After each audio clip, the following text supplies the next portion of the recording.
guys, welcome back to my channel. My name is Sandy, and today I'm going to be giving you just a few tips on babies for all of you upcoming or new moms. I have 3 little ones, and so this is a requested video actually. So I am just going to try to answer just some pretty basic questions. Number 1. I know you're nervous, but here's the thing. This baby's coming whether or not you're prepared or not. So with my first one, I was terrified, and he got here and it's just like your mommy instincts take over and you have no idea what you're doing, even though your mommy instincts are taking over. But you know, my husband, he's a very blunt person, and he said, Sandy, crackheads do it all the time. You're not gonna hurt it.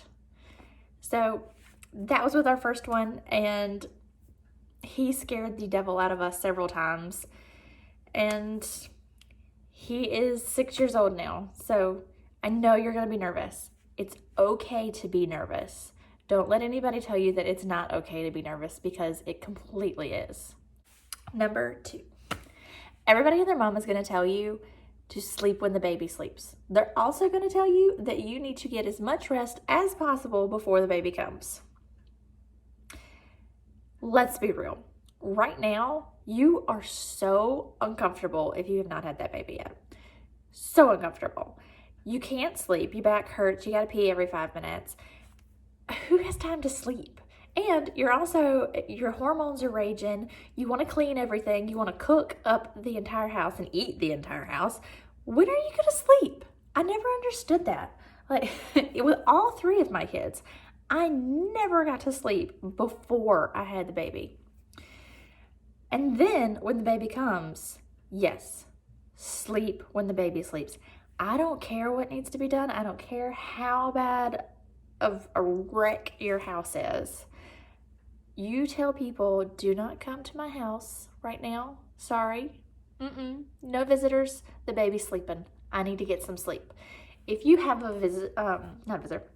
if you have a partner that lives with you, take turns, especially if you have more than one child. Take turns. You need rest. You cannot be super mama and stay up all night, stay up all day, take care of you and any other kids that you may have, and function, okay? Take care of you. If you're a single parent, call someone that you trust. You have got to get some sleep. I am one of those people that if I don't get enough sleep, then I will actually physically get sick. It is bad, and I'll be in the bed for days at a time. And that almost happened with our second child. I wanted to be super mom because I wanted to stay up and play with my oldest child, and I just didn't want to sleep.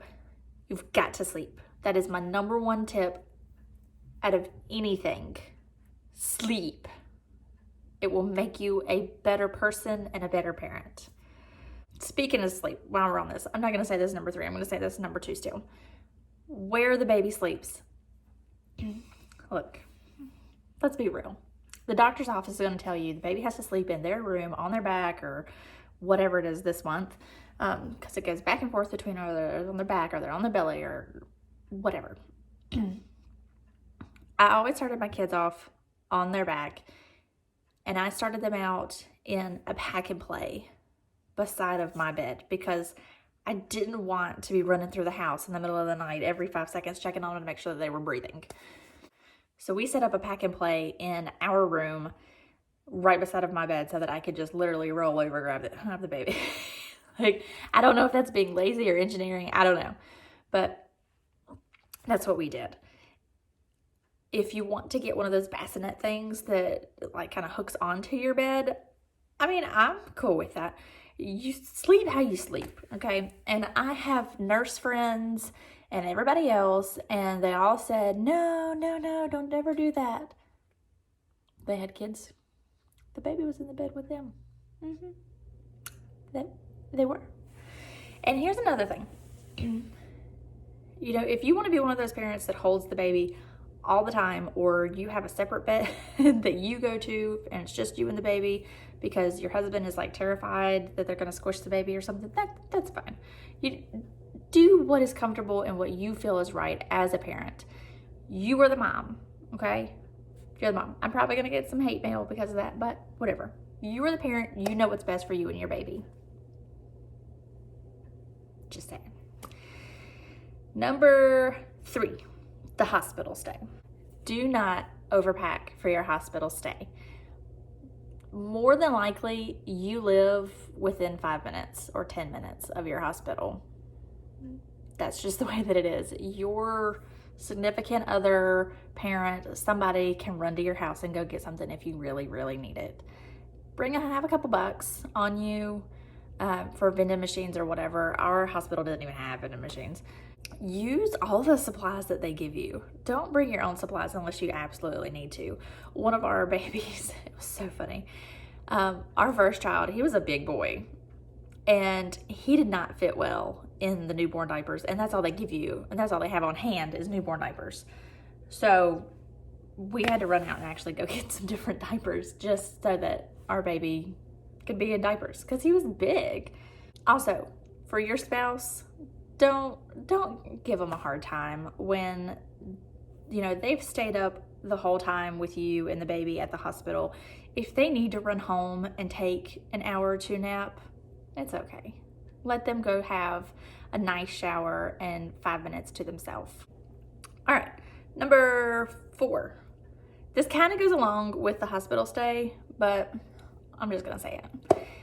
Nothing fits after the hospital, okay? Wear the loosest clothes that you own for about, I don't know, a week, 2 weeks. Unless you want to do the whole wrapping thing. I don't really know what that's called. It's not bonding, but it's like it's almost like a corset that you wear. I know what the name of that company is. Belly Bandit, I think. They have some really good stuff.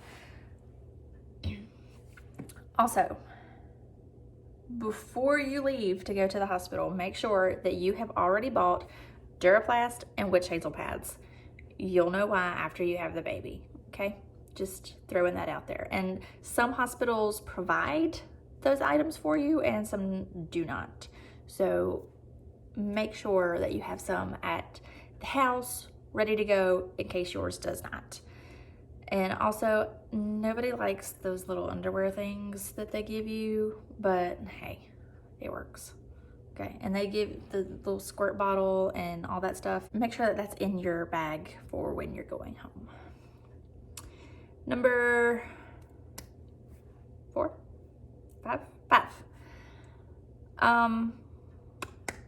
Here's another topic that I'm not very popular with. Bottle versus breastfed. This is your baby. Do not let other moms, other hospital personnel, other friends, your parents, your partner's parents, anybody influence you on what is best for your baby. Now, with that being said, I tried to breastfeed all 3 of my children. It did not work for any of them. I have a friend that's a lactation consultant. She helped a little bit. It didn't work. Now, call me a bad mom, call me a bad person. I don't really care how you feel about it. I knew that my kids were hungry. I wasn't producing, so I gave them a bottle. I do not feel bad about that whatsoever now. With my first child, I felt terrible. And I got the whole mommy shame when I went back to work and other people were asking me about it and friends were asking me about it. I literally had mommy shame, and it's horrible. And you know, here's the thing. If your child is getting fed, does it really matter if it's coming from a bottle or if it's coming from you. As long as the baby is fed and healthy, it doesn't matter. Just throwing that out there. Number 5, 6, I don't know what we're on. Baby gear. Try to pick some neutral things just because you never know if you're going to have another baby, number 1. And number 2, if you have a little girl, chances are your partner is going to take the baby with them. If you have a bright pink diaper bag, your husband is not going to want to carry that. So they're going to be out and about with the baby by themselves wearing a bright, big, pink conglomeration. Chances are they're going to leave it in the vehicle, and then your baby's going to be walking around with a dirty diaper for like 45 minutes because they're not going to take the bag with them. Just throwing that out there. So, those are just some real life answers for you for new moms. Also, there's a lot of sickness going around right now and everything. Don't be afraid to tell people no. Don't be afraid to tell people, please don't touch my baby. It's flu season and sickness season, and it's your baby. It's your baby, not everybody else's. Do not let everybody else tell you how to feel, how to think, and how to act out in public. So anyways, those are some tips from one mom to another. You got this, mama. Hit subscribe, and I'll see you guys next time. Bye. Doing what you do. Just keep on doing.